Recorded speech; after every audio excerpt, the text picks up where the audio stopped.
तो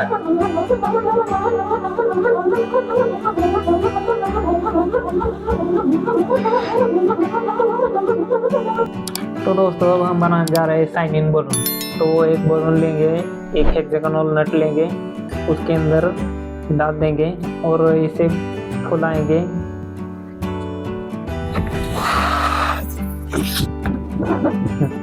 तो दोस्तों नट अपन ने अंदर डाल दिया है, तो देखते हैं इसका साउंड कैसा निकलता है।